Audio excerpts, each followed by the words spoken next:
Hello, Iowa City Community School District art students. My name is Ms. Quintero, and I teach at Longfellow Elementary and Grant Wood.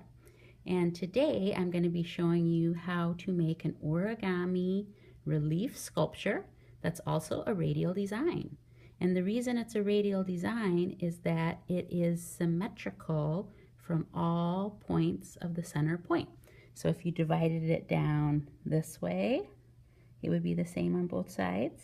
This way, the same on both sides, and also on the diagonals.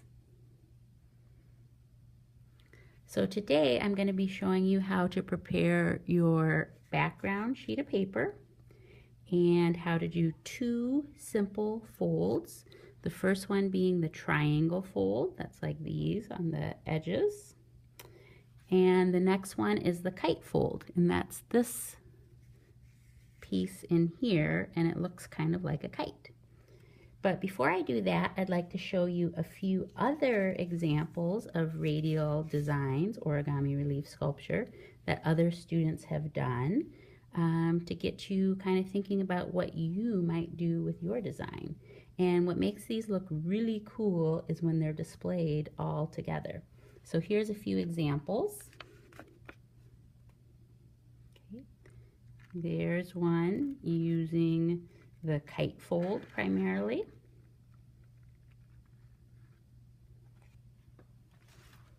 Okay, here's another one kind of similar to the example I was showing, except for they rotated blue and purple kites in the middle, and then also rotated triangles around the edges. And the little spots on there are water spots. My kids just brought these printouts to me up at school, and it's raining out, and so a little bit of water got on it. Okay, and here is another one using triangles and then a couple of kites on the diagonals.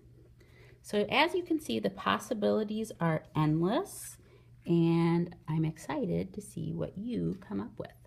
So your first step is going to be preparing a background sheet of paper, and you'll start with a black square piece of paper that really makes the colors pop, and you're going to want to divide it into 8 equal sections. So your first thing is going to be just folding in half, and with paper folding you want to match up as best you can.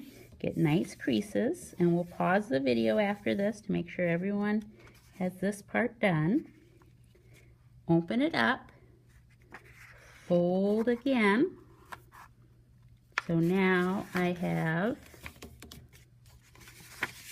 1, 2, 3, 4 equal spaces, and now I'm going to be folding on a diagonal. Okay, so some people call this a taco fold. I'm taking this corner and bringing it down, whoops, to the other corner.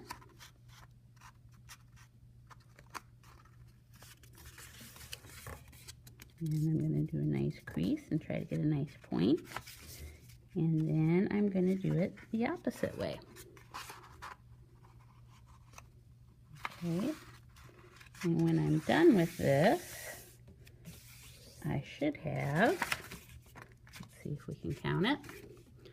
1, 2, 3, 4, 5, 6, 7, 8 equal triangles.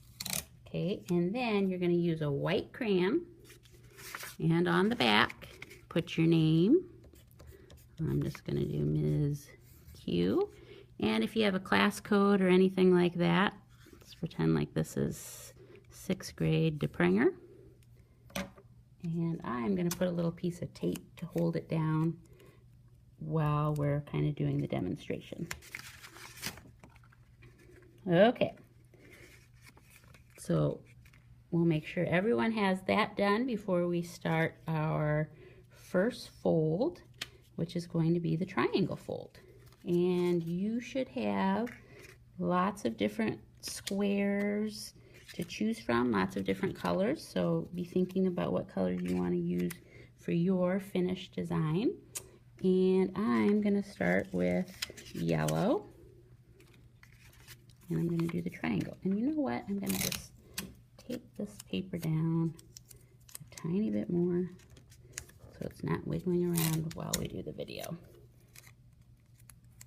Okay, so the first step is going to be just folding my paper in half, okay, like that. And then you can see this is the crease side and this is the side that opens. And on the crease side, I'm just going to fold down to get it nice and straight with the bottom line. Okay, oops. There we go. And now I'm going to do it on the other side. Now, I cut all these squares, or somebody did, teacher did, and as you can see, this is a little uneven. This is where having a pair of scissors comes in handy. You can just do a little snip and get it evened up. Okay, now you're going to think about how many of these triangles you want. You might want to start with triangles all in your center to make kind of like a square. And today we're not going to be gluing down because once you get glued down, that's what you are kind of stuck with. And what we're going to do is just work on folding shapes today so we can think about ways we might combine them into our final design. Okay, so that's the triangle, and we'll pause the video now to make sure everyone knows how to fold the triangle. Okay, the next fold is going to be the kite fold.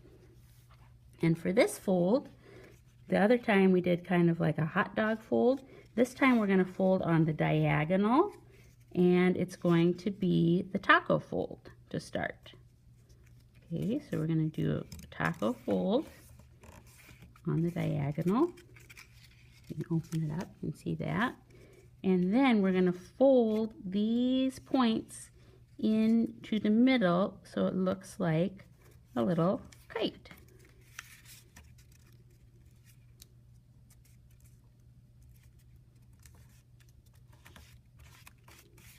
Okay, so there I have a kite.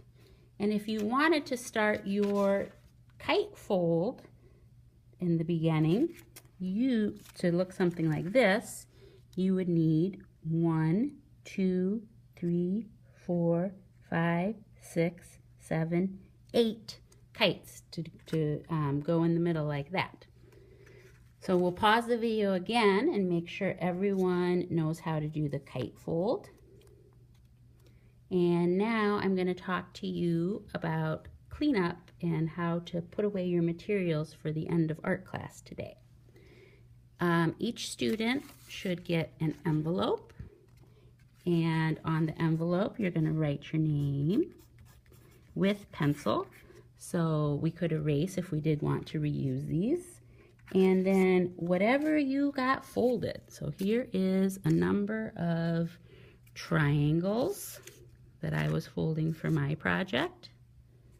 Okay, you're going to put all of your folded pieces as gently as you can inside your envelope. Okay, and we are not going to lick it shut because we're going to want to get our things out next art, and we may reuse these envelopes. My thing was taped down here, so I'm going to untape this. Yours will not be taped down. That was just for doing the demo. You should have your name on the paper. And we're just going to paper clip with your name, your envelope to your paper. So next art class, we will be ready to start gluing down all of our origami for our radial design. Thanks for watching.